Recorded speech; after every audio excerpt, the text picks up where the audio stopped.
Herkese salam. Bugünkü mövzumuz mənsubiyyət əvəzikləridir. Kanalımıza dəstək olmaq üçün like atıb kanalımızı izləməyi unutmayın. Mənsubiyyət əvəzikləri demək olar ki, gündəlik istifadə olunan bir mövzudur. Yəni gündəlik bizə lazım olur bu mənsubiyyət əvəzikləri.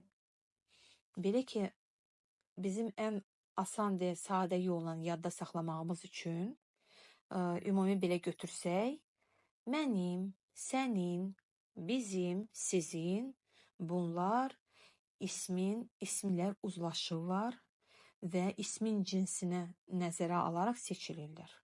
Belə ki, samitlə bitən isimlər öncəki videolarımızda izah olunmuşdu ki, samitlə bitən isimlər kişi cinsinə aiddir və bu tip isimlərlə mənim mənasını vermək üçün moy, sənin mənasını vermək üçün tvой, üçün naş, sizin demək üçün vaş.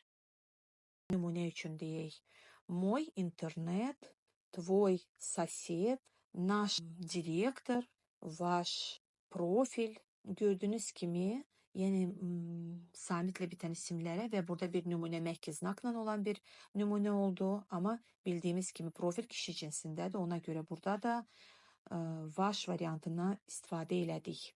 Nümunə üçün qadın cinsində yəni izah eləyək. Belə ki, qadın cinsində olan isimlər xatırlatma kimi deyim, bir qısa xatırlatma kimi ki, qadın cinsindəki isimlər sonunda a ya da ya ismi ilə bitirlər. Əksəriyyətini götürsək, məhki znakla da bitən tək-tək isimlərimiz var. Bu tip isimlərlə mənim, моя сестра, твоя зарплата, sənin əmək haqqın, maaşın, наша школа, ваша сумка. Yəni bu tip isimlər yalnızca a yaxud ya ilə bitən əvəzliklərlə işlənə bilər. Şkola, viza, naša şkola, naša viza, o, ye, yo ilə bitən isimlərdir və mə ilə bitən isimlərdən imя, время işlək olan isimlərdir. Cəmi rusçada 10 mə ilə bitən isimlər var. Bu 10 isimdən yalnızca gündəlik danışığa lazım ola biləcək imя və время isimləridir. Bu tip isimlərlə mənsubiyyət əvəzikləri eyni orta cins hərflərlə bitməlidir. Yəni uzlaşma olmalıdır. Должно быть согласование, uzlaşma. Мое задание, yo hərfi ilə bitir. Bildiyimiz kimi o, ye, yo bunlar orta cins hərfləridir. Orta cinsi bildirən hərflərdir. İsmin sonunda olarsa.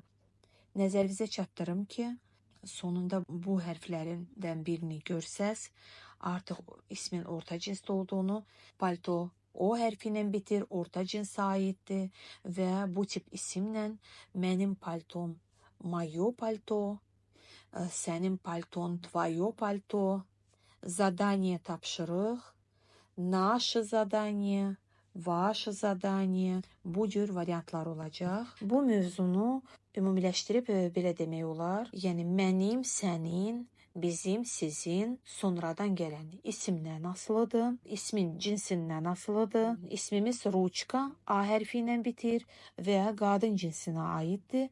Bu tip isim mənim qələmim demək üçün bu tip söz birləşməsində Maya ruçka olacaq. İstər bunu bəy deyəcək, istər xanım deyəcək, fərq olmadan. Burada əsas məsələ odur ki, mənsubiyyət əvəzikləri mənim, sənin, bizim, sizin sonradan gələn isimdən asılıdır. Danışanın cinsindən asılı deyil, sonradan gələn isimdən asılıdır və onun cinsinə uyğun seçilir, uyğunlaşdırılır, uzlaşma olur burada. Ruçka yalnızca mənim desək maya ola bilər. Ruçka heç bir halda moy, mayo ola bilməz. Tutaq ki, kompüter. Kompüter Mənim kompüterim yalnızca moy kompüter ola bilər. Bunu bəy də belə deyəcək, xanım da belə deyəcək.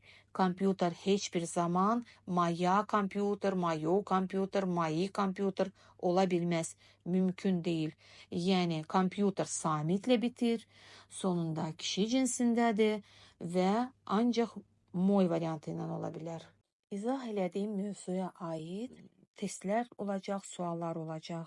Onları cavablandırandan sonra, yəni düzgün cavablara fikir verin. Başlanğıcda ola bilər, səhvlər çıxa bilər, amma mövzunu ikinci dəfə dinlədikdən sonra artıq mövzu tanış mövzu olaraq sualların cavablanmasında özünü göstərir. Yəni belə ki, tanış mövzu olaraq siz artıq daha çox düzgün cavablar seçirsiniz.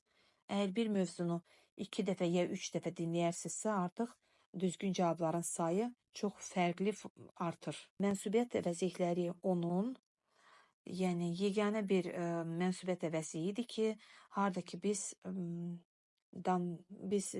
sahibin cinsinə fikir veririk və kimə aid olduğuna fikir veririk, əşyanın ya da tutaq ki, bu ismin kimə aid olduğunu bildirdiyimiz yeganə haldır və belə ki, bir əşya olsun ya hər hansı bir deyək ki, isim, yəni bir kişi cinsində birinə aiddirsə, его variantı işlədirik.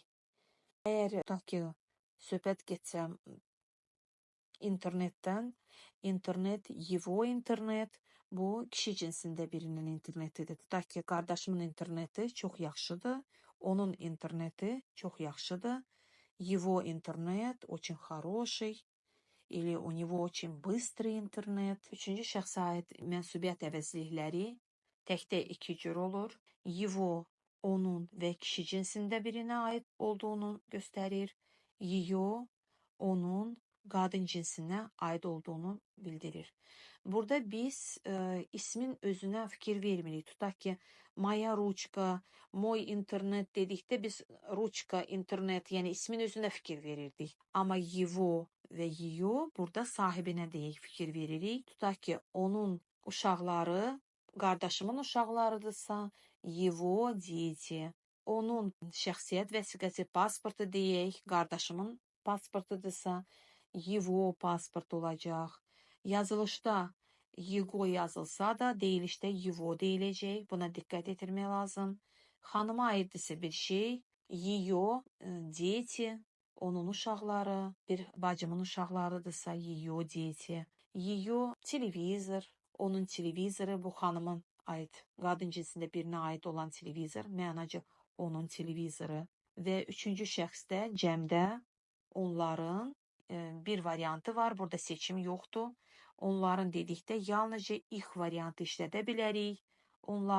Onların dərsləri, məşğələləri, их занятия, onların əhval-ruhiyyəsi, их настроение, onların pulları, их деньги. Bu mövzunu dinlədiniz və özünüzü yoxlamaq istəyirsinizsə, necə qavradınız, necə anladınız bu mövzunu, sualları cavablandırın.